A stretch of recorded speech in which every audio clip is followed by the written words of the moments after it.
Assalamualaikum warahmatullahi wabarakatuh. Bertemu lagi dengan Pak B. Masih seputar pembahasan perencanaan keuangan agar keuangan kita menjadi baik, bebas finansial dan sejahtera. Dengan tagline wujudkan hidup sejahtera dengan perencanaan keuangan yang benar.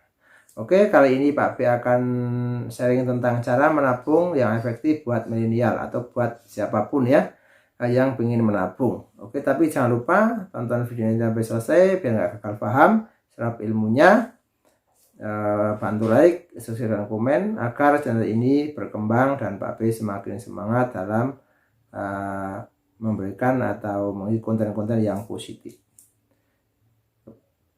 bermanfaat dan menginspirasi. Oke, mari kita mulai. Cara menabung yang efektif buat milenial. Yang pertama adalah buatlah tujuan yang jelas dan terarah. Jadi tujuan menabung itu apa? Bagi yang masih lajang, tujuan menabung adalah untuk biaya nikah, untuk biaya kuliah lagi, untuk mengupdate ilmu lagi, dan sebagainya. Untuk yang sudah menikah, misalnya ingin punya rumah, punya biaya untuk pendidikan anak, beli mobil dan sebagainya. Itu adalah tujuan harus jelas dan terarah, dan berapa yang akan kita tabungkan seperti itu. Itu yang pertama sekali, rencanakan mau buat apa dan sebagainya. Sebelum nanti tujuan itu selesai, jangan sampai putus di tengah jalan. Jangan sampai putus di tengah jalan, komitmen terus-menerus komitmen.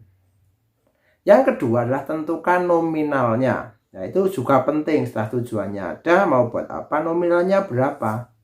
Mau bikin rumah nominalnya 300 juta misalnya, atau beli kapling dulu 50 juta, atau beli tanah kebun, atau beli ruko dan sebagainya.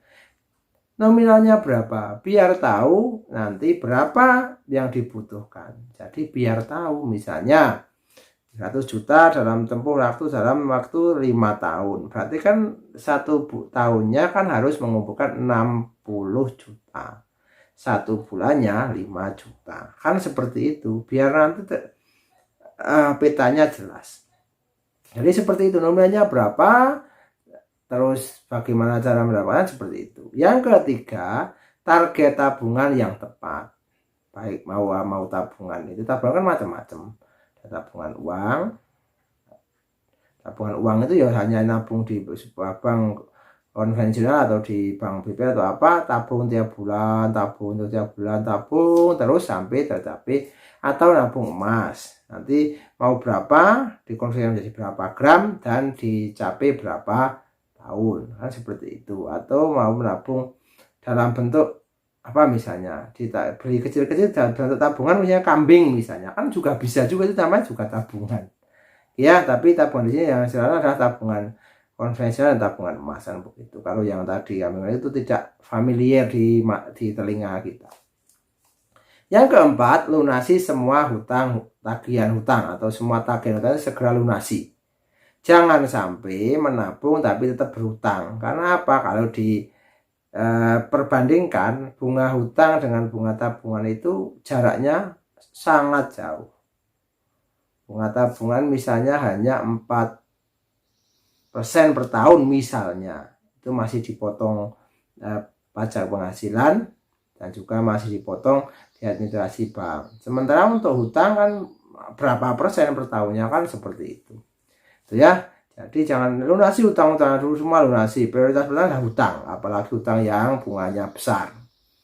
Nah, semoga dengan seperti komitmen yang mantap, komitmen yang benar, jangka panjang, utangnya cepat lunas, kan seperti itu.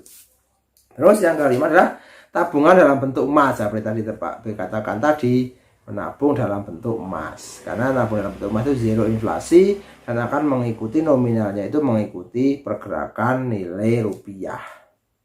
Semakin nilai rupiahnya semakin menurun terhadap dolar misalnya, emas tetap akan semakin, harganya akan semakin naik. Itu dibahas di konten-konten Pak B tentang investasi emas. Banyak sekali, puluhan konten tentang investasi emas. Buka channel Ahmad Jupedi, cari investasi emas, dari pemula sampai agak menengah, kan seperti itu. Yang keenam adalah pantau setiap pengeluaran dengan cermat. Pantau itu dipantau dan dicatat. Jadi ya, biar ada audit internalnya itu biar ketahuan dalam waktu 1 bulan itu habis berapa.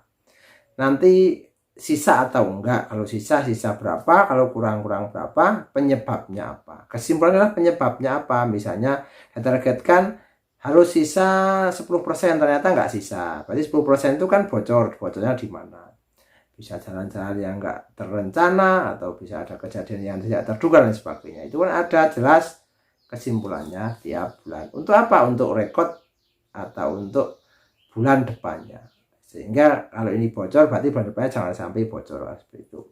Oke, yang ketujuh adalah memiliki pola hidup hemat. Ini yang paling penting, mudah diucapkan, susah dilaksanakan. Hidup hemat itu bukan hidup memprihatinkan, beda loh. Hidup hemat itu hidup sesuai dengan kemampuan kita, maksudnya kemampuan kita itu terus direndahkan sedikit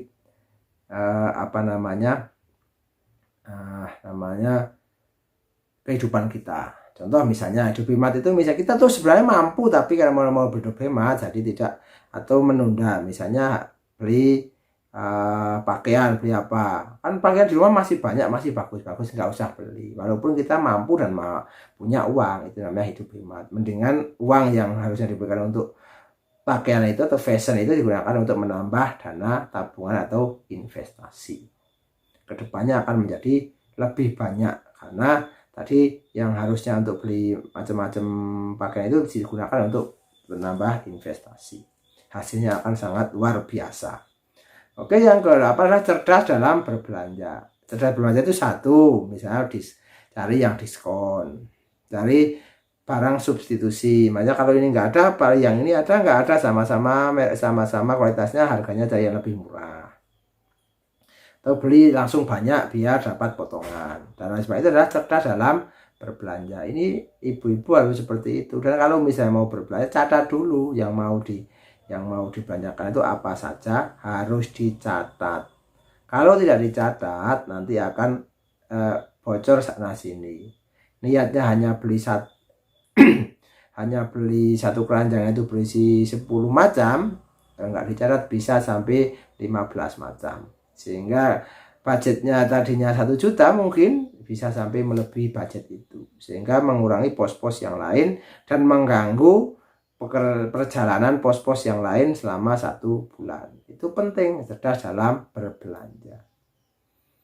Ibu, terutama ini ibu untuk yang berbelanja bahan makanan setiap hari itu loh, setiap bulan, setiap minggu kan pasti beli. Kalau untuk yang fashion barang kan tidak mungkin setiap bulan beli, kecuali memang dia senangnya beli, kan seperti itu. Beli yang bermanfaat, beli yang digunakan, beli yang dibutuhkan, kan seperti itu. Yang ke-9 adalah libatkan anggota keluarga yang lain.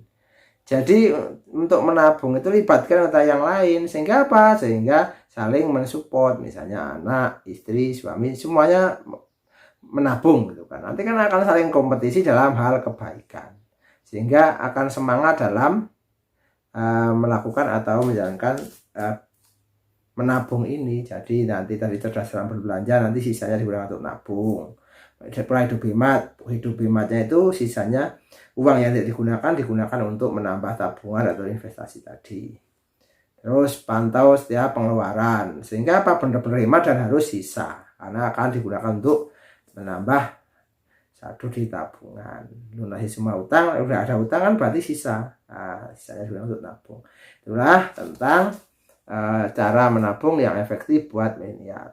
Segera cermati ilmunya, serap ilmunya, pahami, laksanakan berat-berat, karena ini komitmen jangka panjang. Semoga bermanfaat, semoga menginspirasi. Jangan lupa bantu like, subscribe, dan komen, karena semuanya gratis agar channel ini berkembang. Dan Pak B semangat dalam berkonten atau mengisi konten-konten yang positif. Karena semua yang mendengar channel ini, channel Ahmad Jubaidi ini, menjadi semangat, sejahtera hidupnya, dan tidak ada hutang sama sekali. See you next time.